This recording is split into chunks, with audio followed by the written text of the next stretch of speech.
Assalamualaikum warahmatullahi wabarakatuh. Oke, selamat pagi anak-anak. Kita kembali lagi belajar tema. Kali ini kita masuk pembelajaran 1, subtema 2, keberagaman makhluk hidup di lingkunganku. Ya, masih di tema 3, peduli terhadap makhluk hidup. Sekarang kalian buka bukunya halaman 47. Oke, sudah dibuka semuanya halaman 47. Oke, simak baik-baik dan perhatikan baik-baik ya. Selain tumbuhan, hewan juga merupakan sumber daya alam yang perlu terus dijaga keseimbangan dan kelestariannya. Jika tidak, maka hewan-hewan tersebut akan menjadi langka dan punah, seperti yang terjadi pada burung cendrawasih. Ayo kita cari tahu lebih lanjut. Nah, kita cari tahu lebih lanjut. Kita lihat gambar burung cendrawasih. Ini ada gambar burung cendrawasih.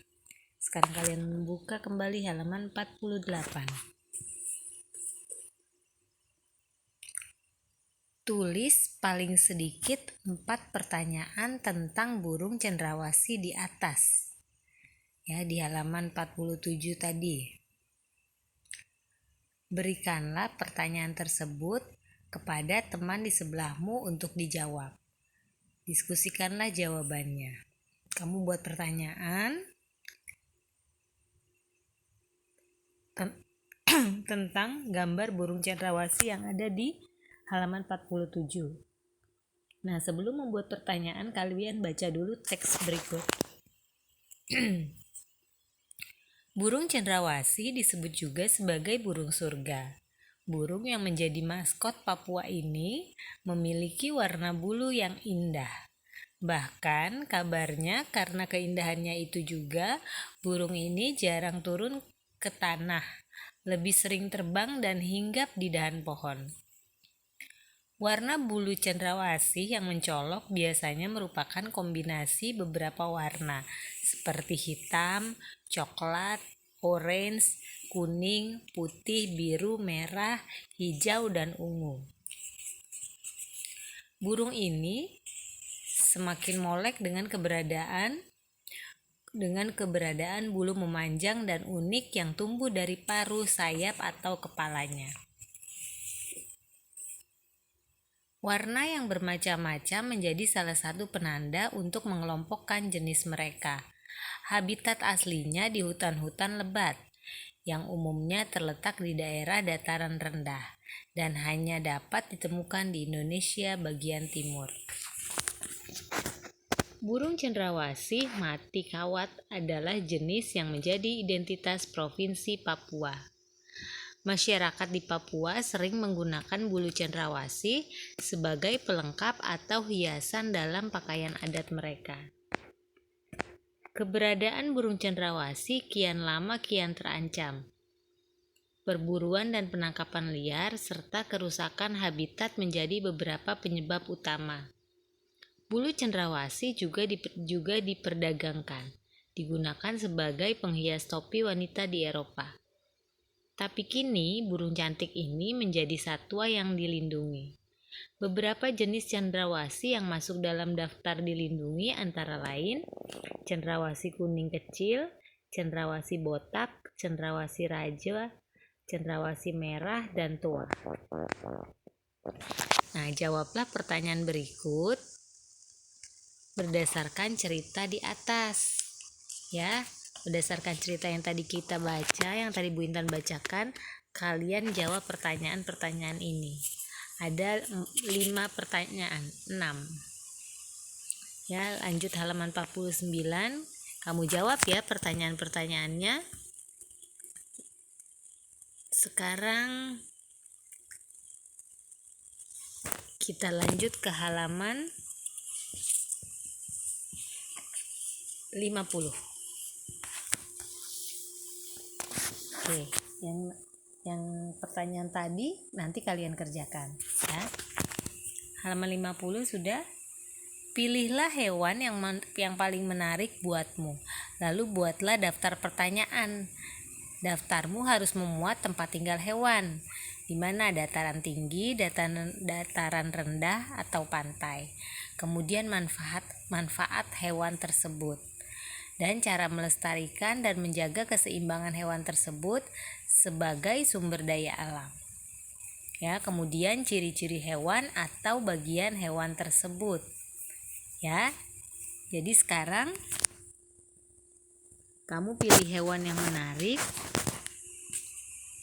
kemudian kamu buat daftar pertanyaannya tentang hewan tersebut, ya.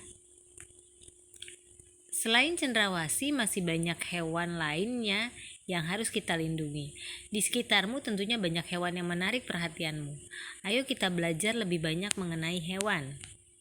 Oke, lanjut halaman 51. Apakah di lingkunganmu terdapat kupu-kupu? Bacalah teks berikut untuk menambah pengetahuan tentang kupu-kupu. Pastinya ada ya kupu-kupu ya. Kupu-kupu. Kupu-kupu termasuk ke dalam kelompok serangga. Kupu-kupu biasanya memiliki warna yang indah cemerlang. Kupu-kupu tidak berbahaya bagi manusia.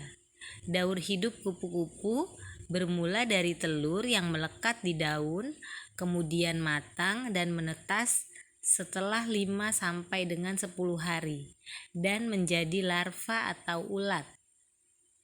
Setelah 2 minggu, larva atau ulat membentuk kepompong yang bergantung di ranting atau daun selama 2 sampai 3 minggu. Setelah beberapa waktu, kupu-kupu dewasa keluar dari kepompong. Kupu-kupu dikenal sebagai serangga penyerbuk tanaman yang membantu bunga-bunga berkembang menjadi buah. Bagi petani dan orang pada umumnya, kupu-kupu ini sangat bermanfaat untuk membantu penyerbukan tanaman. Oke. Jadi kupu-kupu itu membantu dalam proses penyerbukan tanaman ya. Kupu-kupu itu sangat indah bentuknya dan kita sering menemuinya. Kupu-kupu hidup di dataran tinggi dan di dataran rendah. Kupu-kupu Indonesia banyak ragamnya dibandingkan dengan kupu-kupu dari negara lain. Nah, ini salah satu contoh kupu-kupu yang ada di Indonesia. Kupu-kupu sayap burung peri ditemukan di Papua. Kemudian kupu-kupu raja ditemukan di Jawa dan Sumatera. Kupu-kupu trogon ditemukan di Kalimantan. Nah, ini bentuk-bentuknya. Tidak sedikit penggemar kupu-kupu. Warnanya yang indah sangat menarik perhatian banyak orang. Oleh sebab itu, perburuan kupu-kupu sering terjadi. Hal ini tentunya sangat merugikan bagi kelangsungan hidup kupu-kupu maupun makhluk lainnya. Oke. Kita lanjut halaman 52. Tahukah kamu manfaat kupu-kupu? Kupu-kupu membantu penyerbukan tanaman. Hal ini tentunya bermanfaat untuk kelestarian tanaman tersebut. Nah, itu salah satu manfaat dari kupu-kupu. Nah, sekarang kalian jawab pertanyaan berdasarkan teks itu tadi kupu-kupu. Apa akibatnya apabila kupu-kupu punah? Akibatnya apa? Tidak ada lagi proses penyerbukan tanaman ya. Karena kupu-kupu ini adalah hewan yang membantu penyerbukan tanaman. Nah, apa yang bisa kamu lakukan untuk melindungi kupu-kupu? Menjaganya dengan cara tidak memburunya. Di mana kupu-kupu hidup? Di mana kupu-kupu hidup?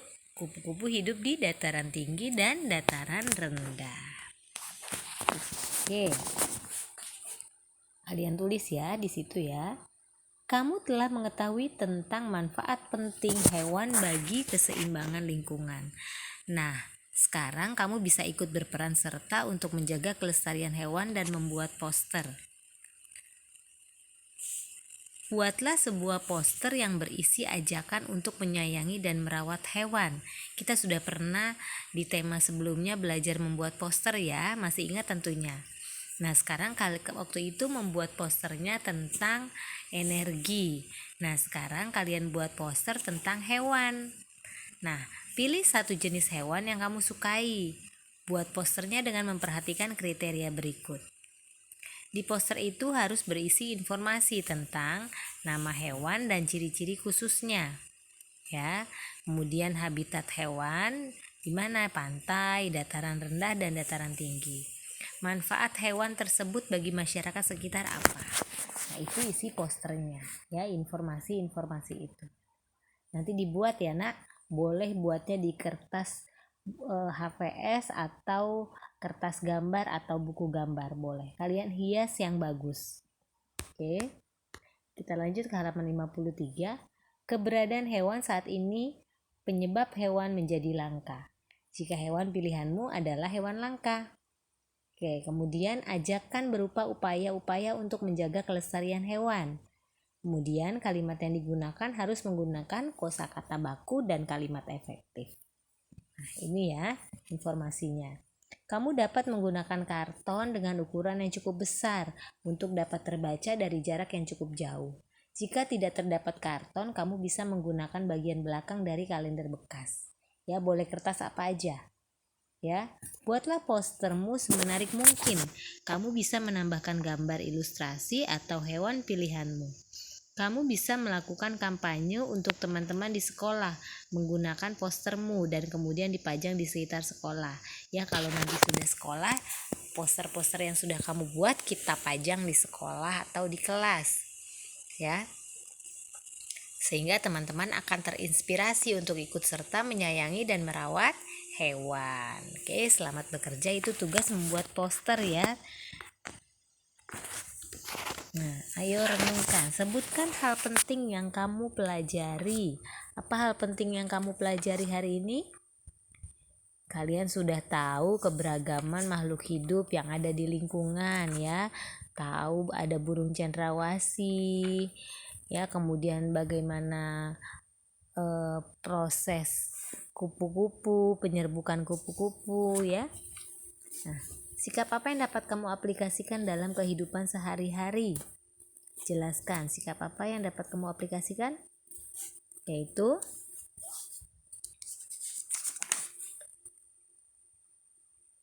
melindungi hewan yang ada di lingkungan ya. Nah, ada tugas kerjasama orang tua, tapi ini kemarin kita sudah membuat tanaman ya. Nah, ini boleh dikerjakan, boleh tidak yang tugas ini. Untuk mengetahui daur hidup tumbuhan kacang, tanamlah biji kacang hijau di rumah bersama orang tuamu. Nah, kemarin kita sudah ya, jadi ini tak perlu lagi tugasnya. Ya. Ini membuat kacang hijau yang dari kapas. Kemarin kita sudah buat yang dari tanah, ya. Tapi kalau kalian mau buat juga boleh. Ya. Menanam biji kacang hijau dengan kapas yang ditaruh di dalam gelas plastik. Kemudian kapasnya kalian basahkan, baru taruh butiran kacang hijau di atasnya. Setiap hari diamati, seperti tugas menanam tanaman kemarin.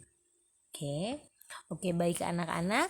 Sekian pembelajaran kita hari ini di pembelajaran 1 subtema 2. Semoga bermanfaat untuk kehidupan sehari-hari, untuk diri kalian juga. Dan Bu Intan akhiri pembelajaran hari ini. Jangan lupa tugas membuat poster hewannya ya, Nak. Oke, assalamualaikum warahmatullahi wabarakatuh. Salam sehat selalu.